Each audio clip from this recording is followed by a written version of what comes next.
Hello guys, good morning everyone. Welcome to a new topic. Clear? Today we are going to start a new topic that is called nothing but exchange rates. Clear? So next topic for us in our syllabus is exchange rates. So two concepts are pending for us. That is two chapters are pending for us. One is exchange rates and second one is policy. Clear? Fiscal policy. Now let us start with exchange rates. Clear? A simple question. I hope AS11 you might have studied in accounts. I hope AS11 in Group 1 accounts you might have studied. Now, there you might have also learnt about exchange rates. Clear? So, I don't want you to tell the same definition what you have learned. Can someone tell me, clear? Can someone tell me what do you mean by exchange rates? In simple words, you tell. According to you, what is exchange rates? Clear?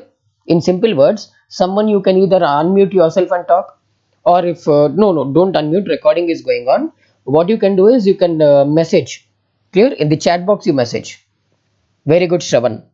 Yeah, Anil, very good. So, what is exchange rate? In simple words, the amount what I give, I repeat, the price what I am paying to exchange two currencies. I repeat, the rate of exchange between two currencies is called what?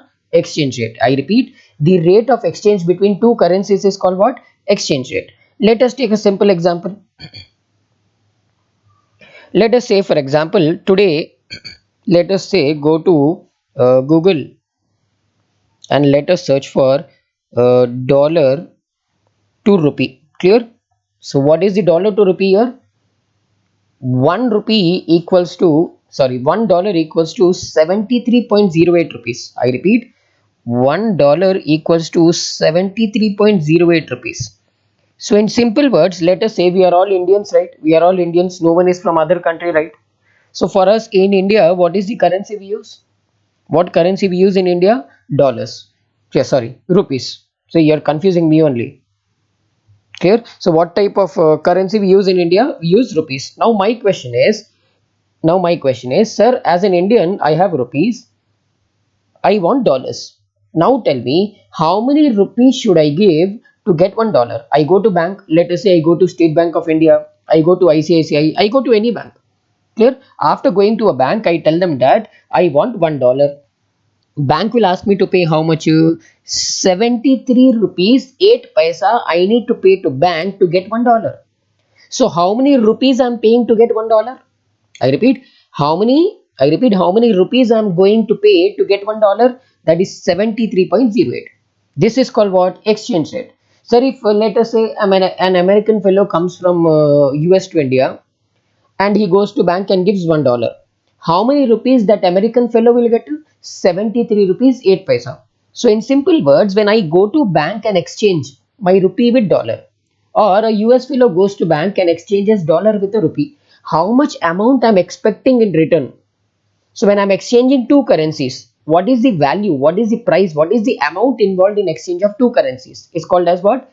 Is called as exchange rate. Clear? So this is what is given here. See, price of one currency expressed in terms of units of another currency means how many units of rupees I have to give to get $1. Clear? Now $1 if I give, how many units of currency I'm going to get in Indian rupees? In simple words, it says number of units of one currency exchange for another currency. I am giving rupees, I'm getting dollars. I'm giving dollars, I'm getting pound. I'm giving pound, I'm getting yen. I'm giving yen, I'm getting yuan. I'm giving yuan, I'm getting euro. So how many units of one currency I need to give to get units of other currency? Clear? That is called what? Exchange rate. In simplest words, if I say, what do we mean by that? If I give you one currency, how many units of other currency will you give me? That in simple words is called what? That in simple words is called exchange rates. Clear? Now, types of quotes. Clear? Now, whenever like I go to bank and say I want dollars, they will give me a quotation like how many rupees I need to give to get $1. I repeat, when I go to bank and say give me $10, bank will give a quote, right? Bank will give a quotation.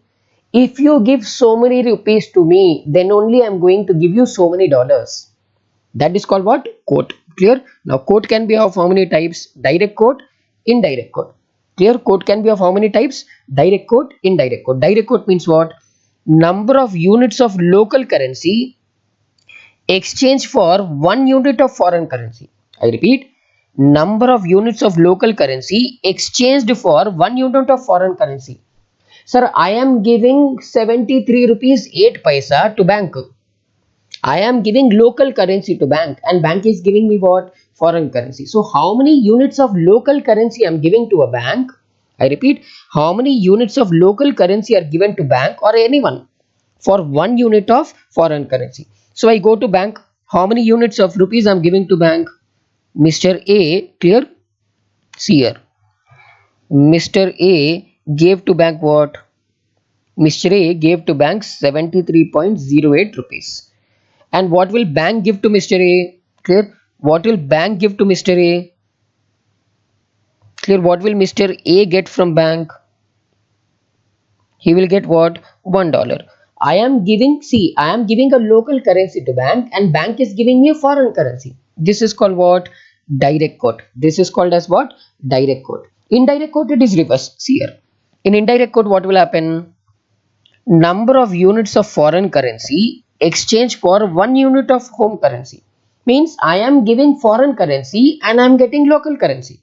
I repeat, I am giving foreign currency but I am getting which currency? Local currency. Let us say Mr. B.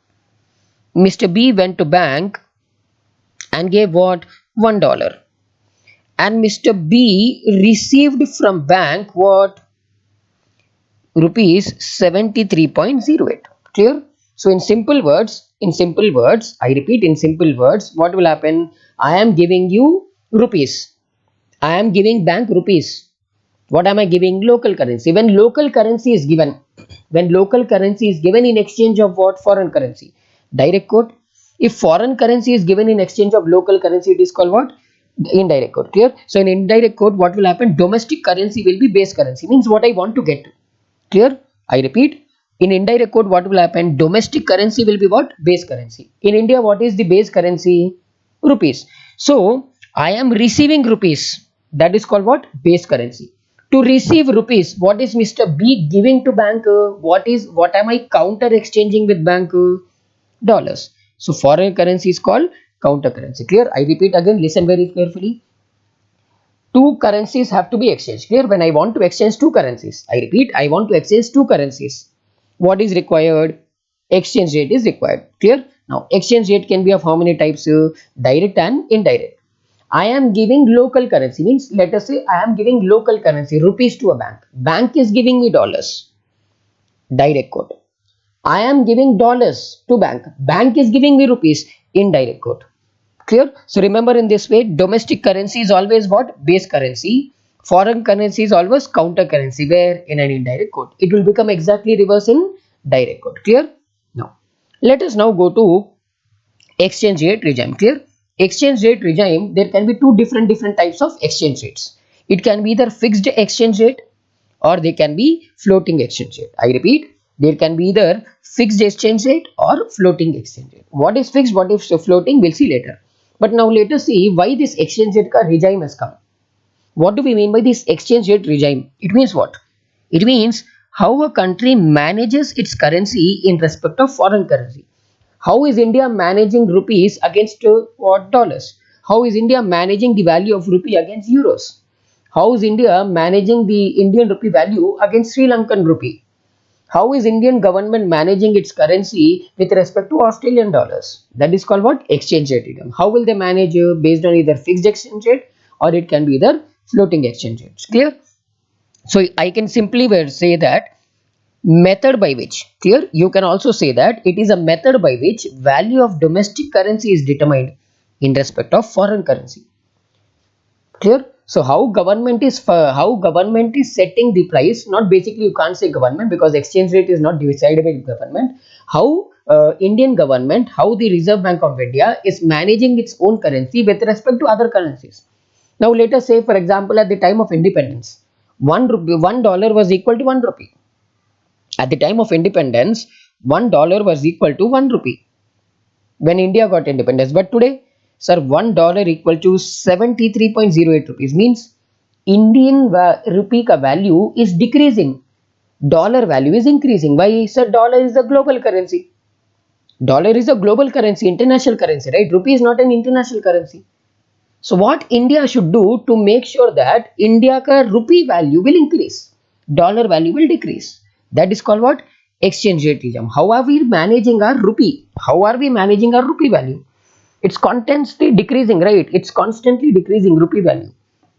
How to maintain that? How to manage that? That we will cover where in fixed exchange rates and floating exchange rates. Clear? Now let us see what is fixed exchange rate and what is floating exchange rate. Clear? Now, first let us see floating.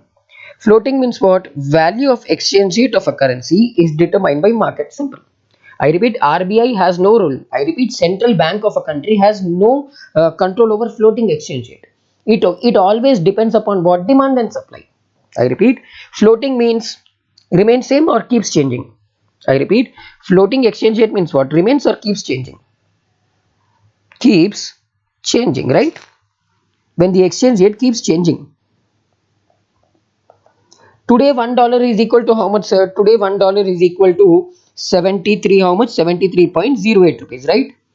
Tomorrow it can be 70 rupees. Day after tomorrow it can be 80 rupees. After that day it can be 100 rupees. After that it can be 20 rupees. What is happening here? Exchange rates keeps changing.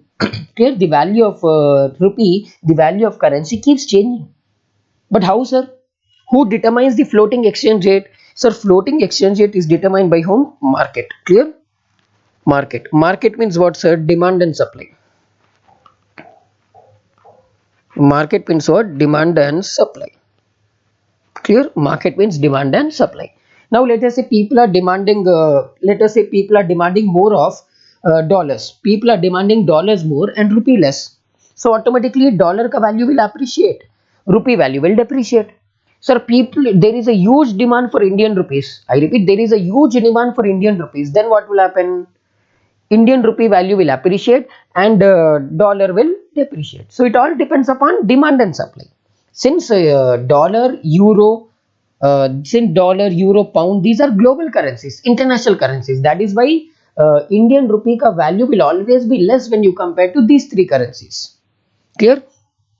So whenever we talk about floating exchange rate, there is no predetermined exchange rate. Means there is no fixed exchange rate. It keeps changing. I cannot determine it, right? It all depends upon demand and supply and can change anytime depending upon what? Demand and supply, as I already told. Sir, people are demanding more of Indian rupees, less of dollars. Indian rupee value will increase, dollar will decrease. People are demanding more of dollars, less of Indian rupees. Dollar value will increase, rupee value will decrease. Clear? Intervention by central bank is only to prevent undue fluctuations. Normally, government will play no role. I repeat, government has no role in deciding floating exchange rate. RBI or any central bank of any country has no role. They are least bothered about floating exchange rate. But sometimes what happens when fluctuations are very heavy, like today it is 70, 73, tomorrow 100 rupees, day after tomorrow 50, and again after that 2 3 days again it is let us say 120. When huge fluctuations are there, when huge fluctuations are there, economy of the country will get affected. I repeat, when huge fluctuations are there, I hope appreciation and depreciation of currency we have already seen in earlier chapter. Clear? So remember one thing, when huge fluctuations are there, like today $1 is equal to 73.08. Clear? Today $1 is equal to 73.08. Tomorrow let us say $1 equals to 120.08. Sir, fluctuation is huge or not? Yes. Because of this, what will happen? Economy of a country will get badly affected. That is why in only those cases, RBI or any central bank will try to control the floating exchange rate. Clear? So normally RBI or central bank of any country will not interfere in floating exchange rate, but they will interfere only when they fear that huge fluctuations or unrequired fluctuations are there in the market. Clear? I hope it is clear. Next. So advantages. Let us now see the advantages of floating. Government can pursue its own independent monetary policy. Means, now tell, is government having any role in deciding the floating exchange rate? No. So the government policy is completely different from what? Clear? I repeat, government ka monetary policy is different. Floating exchange rate policy is different. They are nowhere related to each other. If government was involved in deciding the floating exchange rate, then automatically what would have happened? Government should have then monetary policy and exchange rate policy both should be clubbed together, or you can say both will affect each other. But now monetary policy is completely different, it is independent, and exchange rate policy is independent. Why? Because government has no role to play in deciding the floating exchange rate. Allows exchange rate to be used as a policy tool. Even though government is not involved in the exchange rate policies, floating exchange rate, but still, depending upon the fluctuations, government will decide its policy. I cannot say that it's completely dependent on exchange rate. Little bit effect it will have. Clear? No. Central bank is not required to maintain huge foreign exchange reserves. Obviously, sir, not only government, RBI is also least like RBI is also not involving where in floating exchange rate unless and until they feel what huge fluctuations are there. Since RBI is not involved, it all depends upon demand and supply. What will happen? RBI need not keep huge foreign exchange reserves. It need not keep millions and billions of reserves with it to meet the demand and supply. Clear? So three advantages: government can create its own policy, and whatever policy government is creating, exchange rate little effect. I'm not saying complete, little effect it will have. And since RBI is not involved, it is least bothered about reserves. It can create its own foreign exchange reserves. Uh, it need not depend on what exchange rate policy. No, exactly opposite. I repeat, exactly opposite of foreign exchange. Sorry, floating exchange is what, sir? Fixed exchange rate policy. Fixed exchange rate is also called as what? Pegged exchange rate policy. I repeat, what is it called? Pegged exchange rate means predetermined. Clear? Who determines it? Either central bank or government of India. Simple. So floating exchange rate pay, neither it was government nor it was the central bank, that is RBI. But here either it can be decided by government of India or it can be decided by whom? RBI. But why, sir? What is it? Value of domestic currency against foreign currency or a basket of currencies. Clear? Basket of currency means multiple currencies together. So who will determine the value of Indian currency with respect to other countries currency? Government of India or central bank. But remember one thing, throughout the world mostly people use what? People use floating exchange rate policy only. Clear? Floating exchange rate policy is only used. Very rarely we see fixed exchange rate policy being used by anyone. Now, clear? Central bank can implement soft and hard peg policies. Clear? What type of policies? Peg policies. That's what I told. It is also called as what? Pegged exchange rate. Now let us see what is soft peg, what is hard peg. See here. Under soft peg policy, what will happen? Exchange rate is generally determined by the market, but central bank will interfere if exchange rate moves speedily in one direction. Normally in soft peg what happens? Sir, exchange rate is determined by whom? Market. But when will RBI interfere? Whenever RBI is thinking that it is moving very fastly in one direction, means suddenly it is increasing, only increasing. Clear? Suddenly it's continuously increasing, then RBI will come into play. Or if it is continuously decreasing, then RBI will come into play. Clear? Understood? Now many students may have a doubt. Then sir, your RBI is interfering in soft peg also. RBI is interfering in floating exchanges also. Then what is the difference, sir? I'll tell you what is the simple logic. See here. Who creates a floating rate policy? Who creates a floating rate policy? RBI. But whenever there is a movement, sudden increase is there. Clear? It's increasing suddenly or it is decreasing suddenly. Fluctuations are there. Heavy fluctuations. Clear? Heavy fluctuations. It can increase and decrease. Both are happening. Today increase, tomorrow suddenly decrease. Day after tomorrow suddenly increase. Day after tomorrow again suddenly decrease. Heavy fluctuations, increase and decrease, both are happening. Clear? Increase and decrease both are happening. Suddenly it is increasing, suddenly it is decreasing. It's going in both the directions. In that case, floating exchange rate will be possible. Clear? Both the sides. But here it says which side? Speedily in one direction. Continuously it is increasing. RBI will come into play.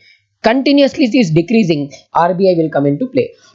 Clear? So in floating rate, I repeat, in floating rate policy and soft peg policy, both are determined by market. But in floating rate policy, when will government interfere? When there is a fluctuation. It can be increase, it can be decrease or both. Clear? It can be increase or decrease or both. But in soft peg policy, when will RBI interfere? Only when there is a very heavy increase or only when there is a very heavy decrease. Clear?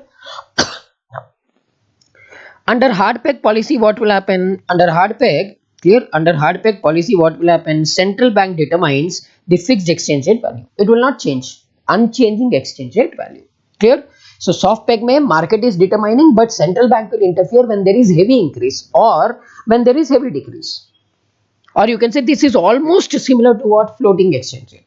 But when we talk about hard peg, where what will happen to hard peg, sir? Hard peg mein unchanging exchange rate value is decided. Which changing, sir? Unchanging. But who determines?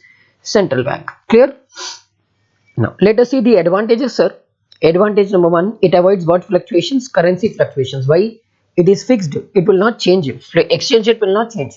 Today, if $1 is equal to 70 rupees, tomorrow also $1 will be equal to 70. Day after tomorrow also $1 will be equal to 70. It will not change. Then here, then what happens? Since value of currency is not changing, it eliminates what? Exchange rate risk. So today 1 rupee is equal to, sorry, today $1 is equal to 70 rupees. Tomorrow $1 is equal to 80 rupees. What is happening?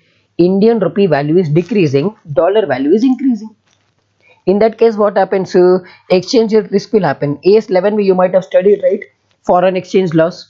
So in India, may foreign exchange profit, getting foreign exchange profit will be really difficult. Why? Indian rupee ka value is always decreasing when you compare it to international currencies.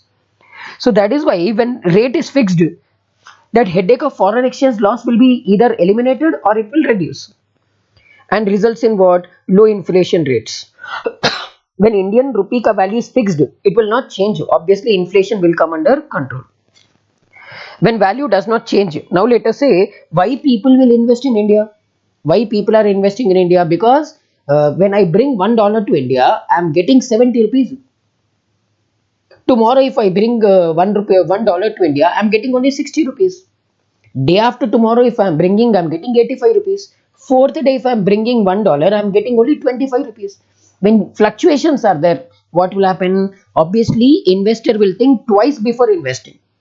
But when government of India clearly told you that there will be no changes, like it's completely fixed.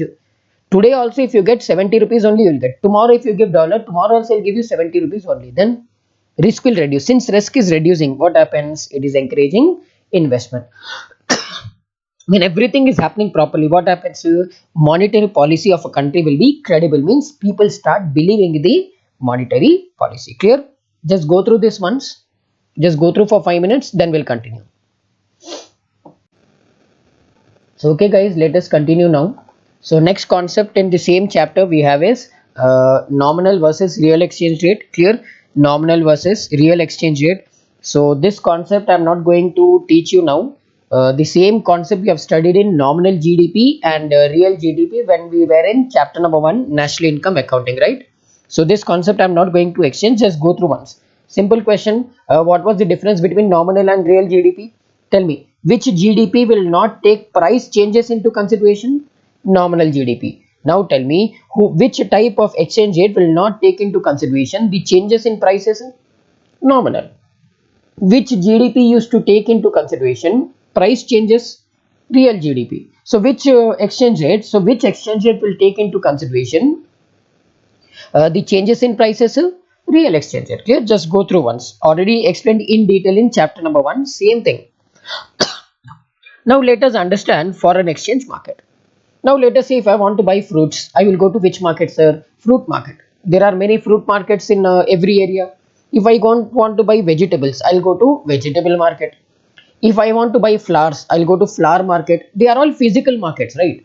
But my question is, foreign exchange market, where is it? Everyone knows where is fruit market. Everyone knows where there is vegetable market. Everyone knows where there is flower market. But can someone tell me if I want to exchange, like where is this foreign exchange market? Remember one thing, there is no such physical place called foreign exchange market. I cannot say, "Arey, go to SR Nagar, you will find foreign exchange market. Go to US, you will find foreign exchange market. Go to London, you will find foreign exchange market. Go to Australia." No. Sir, there is no, I repeat, it is not a physical place. It's an online, it's software based. Clear? So it's not a physical market, it's a logical market, basically online market. What it is a collection of institutions that handle what? Exchange of foreign currencies. All banks, clear, commercial banks are there, central banks of every country are there, government is there, everyone will come together and operate as a market. All these people come together, all these are called what? Institutions. Many people from different countries come together for exchange of foreign currencies. That is called what? Foreign exchange market. But is it a physical market? No, it is an electronic market. Clear? It is not a physical market but an electronic market which brings buyers, sellers, obviously buyer and seller, dealers, agents, that is agents, foreign exchange brokers, etc. together. Everyone who wants to do foreign exchange will come and meet in which place? Foreign exchange. But is it physical or software based? Software based. Clear? It operates on a very narrow spread. Narrow spread means profit margin or loss margin will be very less. If it is a loss, also loss will be very less, profit will also be very less. Sir, you can't expect huge profits, you can't expect huge losses where? In foreign exchange market. It's not like a stock market. Clear? So it operates on a very narrow spread between what? Buying and selling prices. But due to huge volume, high profits and losses will occur. See, profit margin is very less, maybe 0.1%, 0.2%. Profit margin is very less, loss margin also very less. But since profit or loss margin is less, what will people do? They do multiple transaction in huge quantities of money. When you increase the volume of transactions, obviously the volume of profit or loss will increase. I repeat, when we talk about profit or loss, when we talk about spread, it's very less. But obviously, when you involve in huge quantity of transactions, obviously your profit or loss will be affected. Clear? Sir, who all will come here? Banks, right?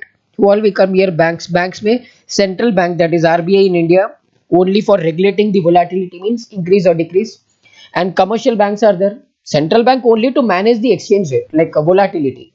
But why customer commercial banks, sir? Either they will participate on behalf of client, that is to buy or sell exchange currencies on behalf of their customers, or they themselves are interested in buying and selling the currency, either on their own or based on their clients. There are two types of transactions here. One is current transactions and second one is forward transactions. Current transactions take place in which market? Spot market, where immediate delivery will happen. Clear? Current transactions are taken place in which market? Spot market. Immediate transactions will happen. But sir, I don't want to make a transaction today. I want to make a transaction after 2-3 days or in future. I don't want to make any foreign exchange transaction today. I want that transaction to happen in future. Maybe after 1 month, 2 months, 6 months, 2 days, 3 days.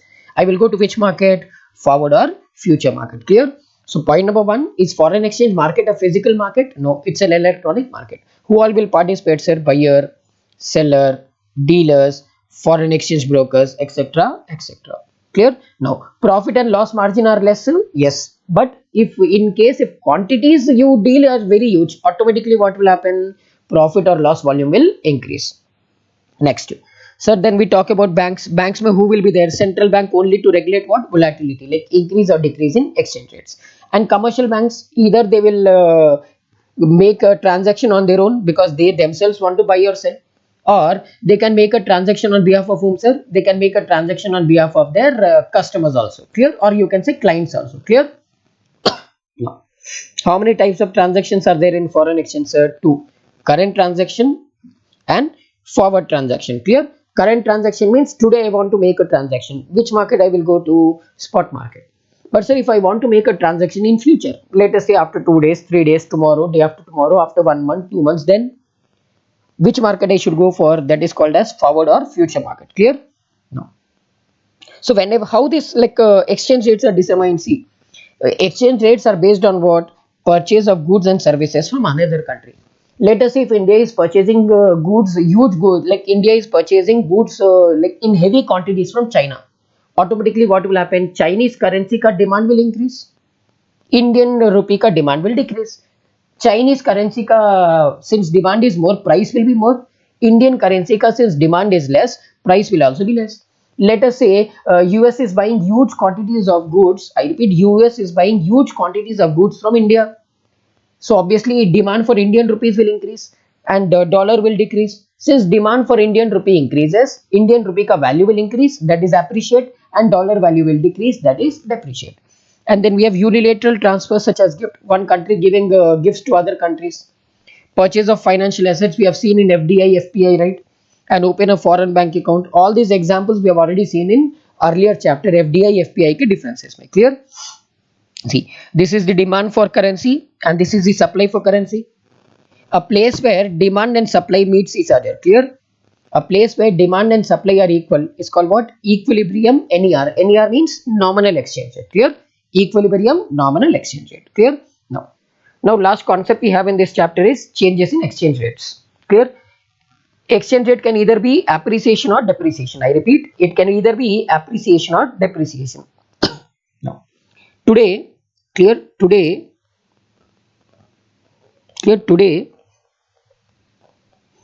$1 equal to 70 rupees. Clear?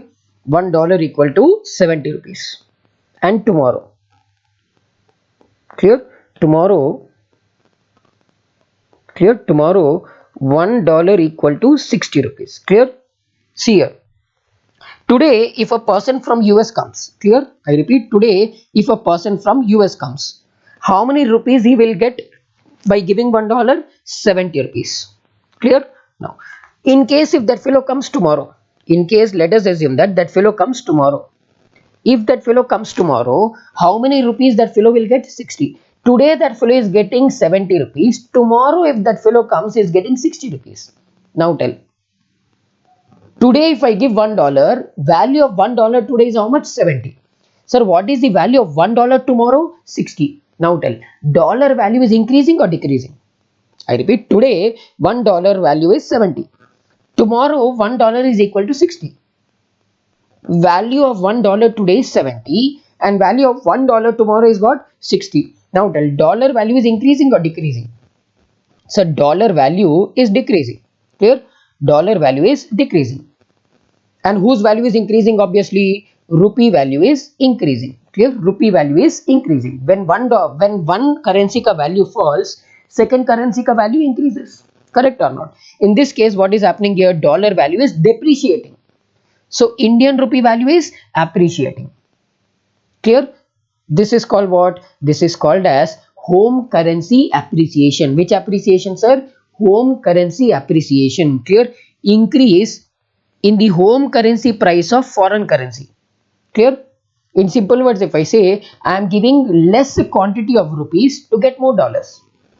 Today I am giving 70 rupees to get $1. Tomorrow I am giving only 60 rupees to get $1. Now tell, am I giving more rupees to get $1 or less rupees to get $1? I am giving 10 rupees less tomorrow to get $1.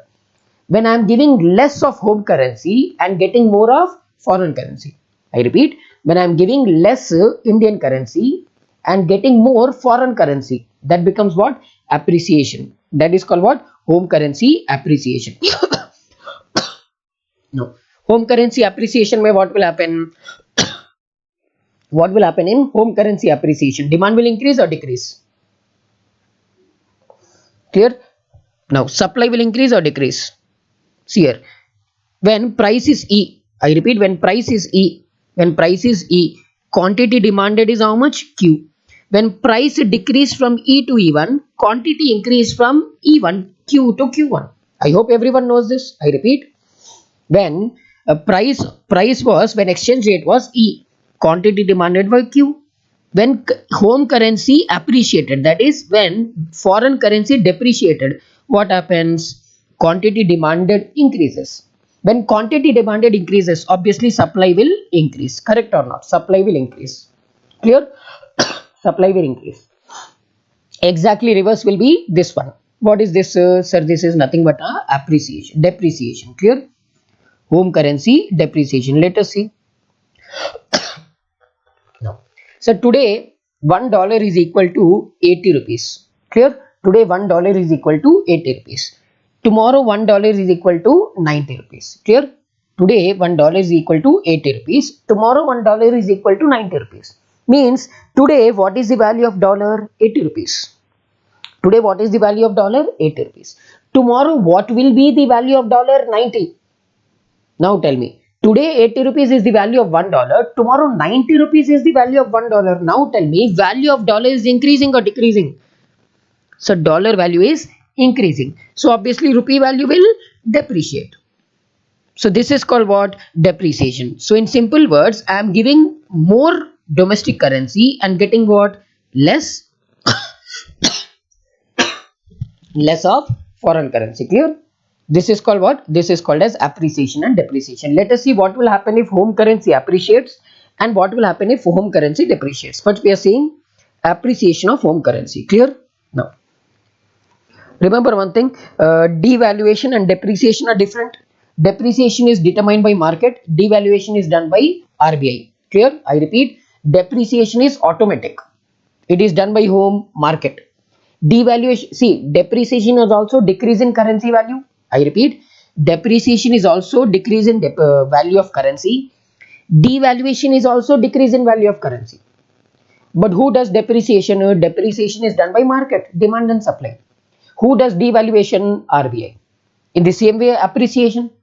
Sir, appreciation, clear? Depreciation and appreciation are determined by whom? Determined by market. Devaluation and revaluation are done by whom? RBI. Clear? Now, let us see what happens when appreciation of currency happens. Number one, it increases export prices and results in export quantity to fall. Let us say, for example, today, if US fellow, clear, US fellow wants to buy, clear, wants to buy, today US fellow wants to buy something in India. Today, US fellow wants to buy, clear, how many rupees? $1 के लिए he will get 70 rupees. Clear? I repeat, today if a US fellow wants to buy something in India, clear, if he spends $1 means how many rupees ka he can buy things? 70.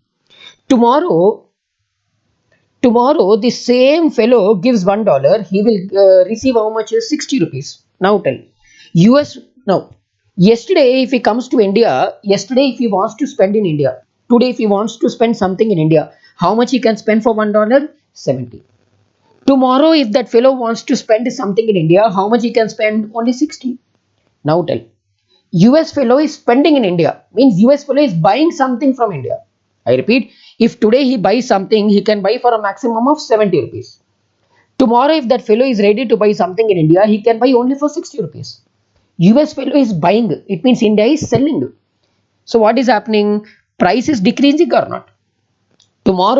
Today what I can buy, clear, today what I can buy for 70, clear, today if I go to a bank in India, I am getting how many rupees? 70 rupees. I can spend 70 rupees. But tomorrow if I come to India and spend something in India, I can spend only 60 rupees for $1. Means I am getting less money. Since I am getting less money in India, will I come to India and spend money in India? No. What will happen? Exports will decrease.